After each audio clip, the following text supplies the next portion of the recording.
नमस्कार भैया। बहुत दिनों से बड़े प्रश्न आ रहे थे मेरे पास कि मुझे स्टूडियो मॉनिटर खुद DIY करना है, तो आप मुझे बताएं कौन से ड्राइवर अच्छे रहेंगे, क्या सब चीज़ें रहेंगी। क्योंकि काफ़ी सारे प्रश्न थे सिमिलर टॉपिक के ऊपर, तो मुझे लगा अभी क्या एक एक प्रश्न को पढूं। तो मेन मुद्दा वहां पर यही है कि लोग चाहते हैं कि स्टूडियो मॉनिटर जो होते हैं वो उन्हें खुद DIY करें। यदि आप ये सोच के आए कि इस वीडियो में आपको मैं ये बताने वाला हूं कि किस तरह से हम स्टूडियो मॉनिटर DIY कर सकते हैं, तो मैं आपको एक चीज़ बता देता हूं कि इस वीडियो में आपको फिर निराशा हाथ लगने वाली है।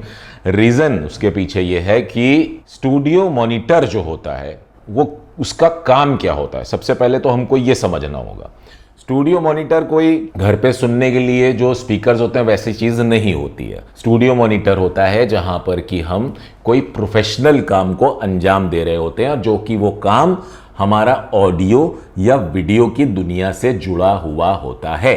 यानी कि साउंड एडिटिंग कह लीजिए, साउंड मिक्सिंग कह लीजिए, या किसी भी तरीके की वीडियो एडिटिंग कह लीजिए, या जहां पर आपको किसी भी सॉफ्टवेयर पे, कंप्यूटर पे, या किसी भी तरीके की चीज़ पर जहां पर आपको, कोई भी सॉफ्टवेयर हो सकता है जहां पर आपको सुनना हो, सुन करके उसकी मिक्सिंग लेवल्स वगैरह ठीक करने हो, उस लिए हमको स्टूडियो मॉनिटर लेना होता है। तो ऐसे ही बस गाने सुनने के लिए मैं खुद बोलता हूं कि आप कुछ मॉनिटर्स हैं जिनको कि आप गाने सुनने के लिए भी ले सकते हो, बट कुछ, और वो उस कैटेगरी में क्यों आते हैं उसके पीछे भी कुछ रीजंस हैं। बट अगर आप स्टूडियो मॉनिटर DIY करने का प्लान कर रहे हो तो वहां आप किसी प्रोफेशन में जा रहे हो और आपको फिर डेफिनेटली वहां पे परफेक्शन चाहिए होगी। क्लाइंट आपसे परफेक्शन एक्सपेक्ट कर रहा होगा अगर आप किसी क्लाइंट के लिए काम कर रहे हो, या मे भी अगर आप अपने यूट्यूब के लिए ही क्यों नहीं काम कर रहे, तो आपके जो जितने भी आपके सब्सक्राइबर्स होंगे, व्यूअर्स होंगे, वो आपसे परफेक्शन की उम्मीद रखते होंगे। अब मैंने इस टॉपिक को चुना वीडियो बनाने के पीछे क्योंकि DIY करना पहली चीज तो कोई आसान काम होती नहीं है। हमें लगता है कि इसमें है ही क्या, एक स्पीकर ड्राइवर उठाया, डब्बे में लगाया और काम हो गया।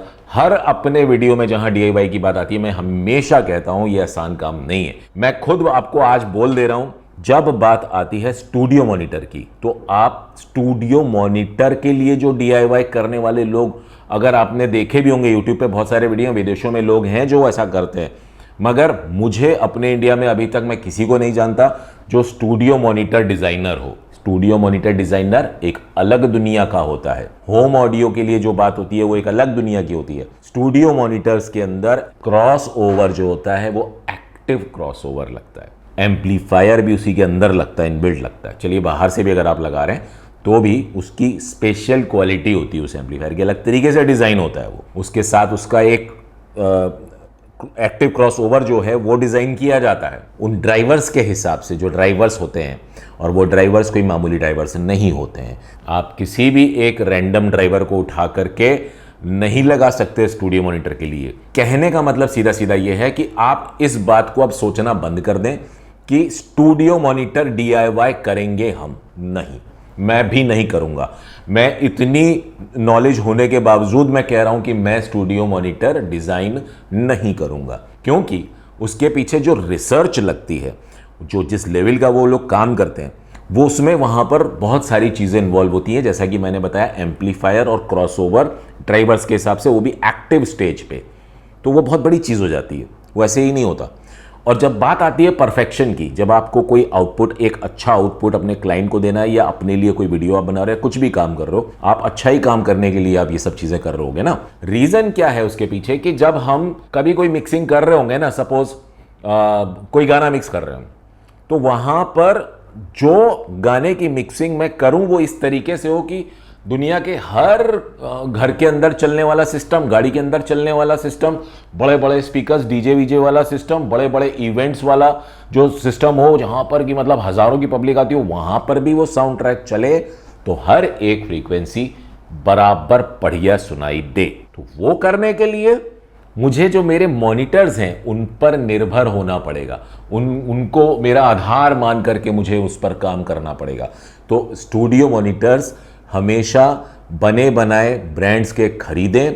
मैं रिकमेंड करता हूं आपको कि कौन कौन से खरीदो। यामाहा की HS सीरीज आती है, यामाहा HS5 थोड़े कॉस्टली हो सकते हैं कुछ लोगों के लिए, क्योंकि वो अराउंड 35-40 के प्राइस की रेंज के आसपास आते हैं। एग्जैक्टली रेट्स मुझे याद नहीं, आप चेक कर लेना। HS5। फिर और अच्छा अगर आपको जाना है, सब वूफर वगैरह आपको नहीं लेना, तो HS8 आप ले सकते हो। फिर अगर मैं बजट की बात करूं तो JBL ने काफ़ी बजट रेंज में स्पीकर्स निकाले हैं अपने स्टूडियो मॉनिटर्स वगैरह, आप वो ले सकते हो। उससे पहले भी और उनके आया करते थे, वो भी बहुत अच्छे थे JBL के। वो सस्ते प्राइस रेंज में, वो थोड़े कम प्राइस रेंज में आपको बड़े ड्राइवर्स के साथ वहां पर आपको वो मिल सकते हैं। फिर आता है एक ब्रांड प्रीसोनस करके। प्रीसोनस के ड्राइवर्स कुछ एक मॉडल हैं जो कि बहुत छोटे ड्राइवर्स हैं, उनके अराउंड 5 इंच के आसपास का उनका वूफर ड्राइवर है उसमें। ये आप जो है कि इस तरीके के ड्राइवर्स के साथ आने वाले जो हमारे स्टूडियो मॉनिटर्स होते हैं, वो आप चाहो तो ले सकते हो। बने बनाए स्टूडियो मॉनिटर मतलब वो उस परफेक्शन के साथ ऑलरेडी बन करके बिक रहे हैं। हेडफोन्स भी बहुत सारे आते हैं जहाँ पे आप शुरुआत करना चाहो तो कर सकते हो, जो कि स्टूडियो के लिए हेडफोन्स आते हैं प्रॉपर। तो वो चाहिए तो हेडफोन जोन से वो भी मिल जाते हैं, वो भी आप चाहिए तो वहाँ से ट्राई कर सकते हो अगर हेडफोन से शुरुआत करनी है। लेकिन फिर भी मैं कहूँगा कि हेडफोन्स पे की हुई मिक्सिंग जो है वो भी कभी उतनी परफेक्ट और एक्यूरेट नहीं होती है जितनी कि हमारी स्टूडियो मॉनिटर्स पे हम करके सुन सकते हैं। और वैसे भी स्टूडियो मॉनिटर्स ही हमेशा खरीदने चाहिए अगर आपको प्रॉपर साउंड मिक्सिंग करनी है और कुछ ढंग का काम करना है। तो 10,000 12,000 रुपए से आपको स्टूडियो मॉनिटर्स की शुरुआत मिल जाती है, जहां पर कि आपको एक डिसेंट लेवल का, मिड लेवल का आप एक ढंग का सेटअप तैयार करके उसमें अच्छी मिक्सिंग कर सकते हो, चाहे ऑडियो की हो चाहे वीडियो की हो। स्टूडियो मॉनिटर्स DIY लोग करते हैं, लेकिन मैं नहीं रिकमेंड करूंगा कि आप कभी भी स्टूडियो मॉनिटर्स को खुद DIY करो अनटिल अनलेस आपको खुद उस लेवल की नॉलेज है कि, और अगर उस लेवल की नॉलेज होगी तो आप मेरे वीडियोस में आकर मुझसे ये कभी नहीं पूछोगे कि सर इस तरीके के स्टूडियो मॉनिटर हमको DIY करने हैं, आप हमें बता दें। डेफिनेटली जिन लोगों को उस लेवल की नॉलेज होगी वो ऑलरेडी कर ही चुके होंगे, तो वो तो कहने की बात ही नहीं है। तो मैं यही रिकमेंड करूंगा कि आप लोग बना बनाया ही लें, उस सिरदर्दी में ना जाएं। पैसा वेस्ट होने के चांसेस ज़्यादा हैं, प्रॉपर आउटपुट मिलने के चांसेस बहुत कम हैं। तो जहाँ रिस्क इस तरीके का हो, जहाँ पैसा बहुत ज़्यादा वेस्ट हो सकता है, हमारा टाइम तो बहुत ही ज़्यादा वेस्ट होगा उस सब में। ऑडियो या वीडियो की मिक्सिंग ये बहुत ही ज़्यादा इंपॉर्टेंट चीज़ होती है, इसे हल्के में कभी नहीं लेना चाहिए। आप एक बार को सुनने के लिए, क्योंकि आप कोई प्रोफेशनल वाला काम तो कर नहीं रहे, सुनने के लिए आप कोई भी रैंडम DIY कर लो स्पीकर। इसीलिए तो ये मार्केट में हमारे दुनिया भर के स्पीकर्स मिल जाते हैं, 1000 रुपए के बड़े बड़े डब्बे मिल जाते हैं बने बनाए, जिसमें कैसी भी साउंड आ रही हो कोई फ़र्क नहीं पड़ता, लोग सुन रहे हैं, मज़े ले रहे हैं, खुश हो रहे हैं, बहुत अच्छी बात है। मगर स्टूडियो मॉनिटर्स के लिए नहीं नहीं नहीं, no DIY for studio monitors. खैर बहरहाल, अब मुझे उम्मीद है आप लोग को ये बात अच्छे से समझ में आ गई होगी कि हमें अपने किसी भी उस काम को करने के लिए जो कि प्रोफेशनल लेवल का हो, या वो किसी भी तरीके से हमको कहीं किसी को दिखाना हो, तो अच्छी ही चीज़ बनानी है। अच्छी चीज़ बनाने के लिए अच्छी साउंड सुननी है हमको। अच्छी साउंड सुनने के लिए फ्लैट साउंड जो हमारे स्टूडियो मॉनिटर्स जो होते हैं प्रोड्यूस कर सकते हैं, उन्हें खरीदना होगा। उसके लिए थोड़े पैसे सेव करने होंगे। पैसे सेव करना शुरू कर दीजिए, और जब आपका जो भी डिज़ायर्ड बजट रेंज हो, उस रेंज में जब पैसे जुड़ जाएं, तब आप अपने लिए एक स्टूडियो मॉनिटर खरीद लें। अब यदि आप लोगों को मेरा ये वीडियो पसंद आ गया हो तो भैया नीचे लगे लाइक के बटन को ज़रूर से ज़रूर दबा दीजिएगा। और यदि आप लोगों ने अभी तक इस चैनल को सब्सक्राइब ना किया हो, जिसका कि नाम है अभीज़ AV टेक, तो कृपया करके उसे भी सब्सक्राइब कर लीजिएगा। फिलहाल मैं आप लोग से आइए लेना चाहता हूँ।